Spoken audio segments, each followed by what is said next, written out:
Welcome, Alpha. Greetings to you in the mighty and matchless name of my Lord and Savior Jesus Christ.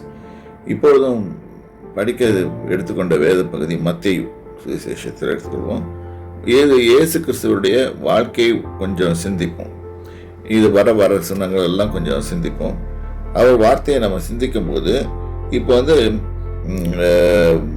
மூன்றாம் அதிகாரத்தில் யோவான் ஞானஸ்நானம் கொடுத்து கொண்டு வந்தார். அப்பொழுது இயேசுவும் ஞானஸ்நானம் பெறுவது, நிறைய பேர் சொல்லுவாங்க ஞானஸ்நானம் தேவையில்லைன்னு, இயேசுவே ஞானஸ்நானம் பெறுவதற்கு வந்தார். அப்போது யோவான் கேட்குறார், நான் எப்படி உங்ககிட்ட ஞானஸ்நானம் பெறுவதுன்னு. இல்லை, இப்போ வழிவிடு, எல்லா நீதியை நிறைவேற்றுவதற்கு இது ஏற்றதாக இருக்கிறதுன்னு அவர் சொல்லி வரும்போது வானத்திலிருந்து ஒரு ஞானஸ்நானம் எடுக்கும்போது வானத்திலிருந்து ஒரு சத்தம் உண்டாகி இவர்கள் பிரியமாக இருக்கிறேன் என்று உரைத்தது. இதுதான் 3ஆம் அதிகாரத்து வரைக்கும் பார்ப்போம். 4ஆம் அதிகாரத்தில் முதல் பகுதியில் பார்த்தீங்கன்னா, இது முடிந்த உடனே அப்பொழுது இயேசு, இப்போ 4ஆம் அதிகாரம் 1வது வசனத்தை வாசிக்கிறேன். இயேசு பிசாசினால் சோதிக்கப்படுவதற்கு ஆவியானவராலே வனாந்தரத்துக்கு கொண்டு போகப்பட்டார்.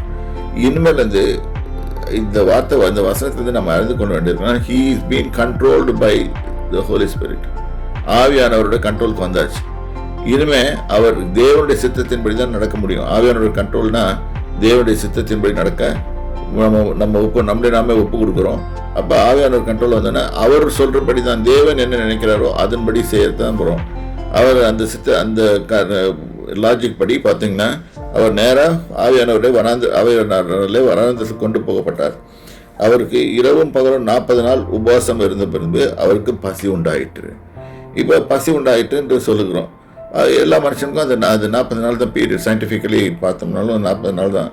அவர் பிசாசோட போராட்டத்துக்கே 40 நாள் எடுத்துக்கிட்டாரு. ஸோ பசி உண்டாயிற்று. அப்போ பிசாசு திருப்பியும் வரான். இதை குறித்து நாம் வரப்போகிற பகுதியில் படிப்போம். கர்த்தருடைய நாமம் பரிசுப்படுவதாக. கர்த்தருடைய நாமத்தில் உங்களை வாழ்த்துகிறேன்.